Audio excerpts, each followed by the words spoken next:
Joy, everyone wants their child to succeed, and while that may look different for each kid, it shouldn't be based on how they look. But according to the Department of Education in Florida, the color of a student's skin may determine their ability to succeed. Marquita Wilson wants the best for her daughter. She's a senior at William Raines High School, and she expects her to do well after graduation. The world is competitive and well-rounded. You got to be able to produce, present both. But the new strategic vision generated by the Department of Education doesn't have the same expectations for all students.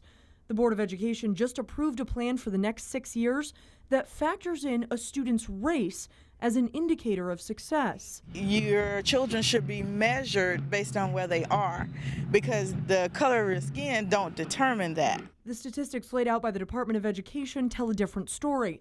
They broke down the goals into math and reading. Here are the reading numbers. By 2018, 90% of Asian students are expected to be reading at grade level, but only 88% of white students, 81% of Hispanic students, and 74% of black students are expected to do the same. 74% is not an acceptable number for Marquita Wilson. It's definitely a negative connotation. And for those that can achieve higher, and now you're saying, well, all you have to do is this, well, they may just try to reach that ceiling. Before the Board of Education approved the strategic vision, some members raised the same questions. If Asians can have a goal of 90% in reading, why can't whites and the other subcategories? And I just asked my fellow board members if we are happy with the signal that this sends.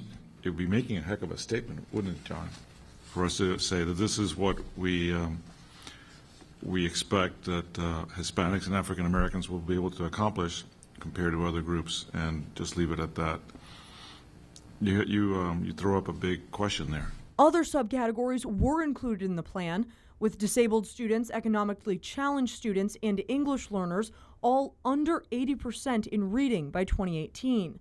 Board members in support of the strategic vision argued that the numbers they're aiming for in all categories would be an improvement on current levels, though statistically each racial group is not expected to improve at the same rate. And I think we have to be realistic about the ability to continue to impact those at the same degree. The board voted to approve the plan, which will now be the gold standard for every school in Florida.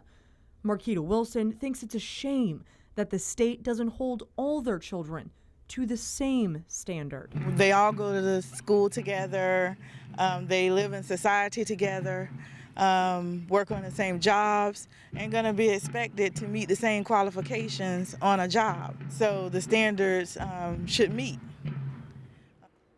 The Board of Education is tasked with formulating one strategic vision for the entire state, and now it's up to the individual school districts to meet those goals. So, Caitlin, has race ever been used before to determine the goals for these students? Actually, not in the state of Florida. The last time they laid out that strategic vision was in July, and race was not a factor then.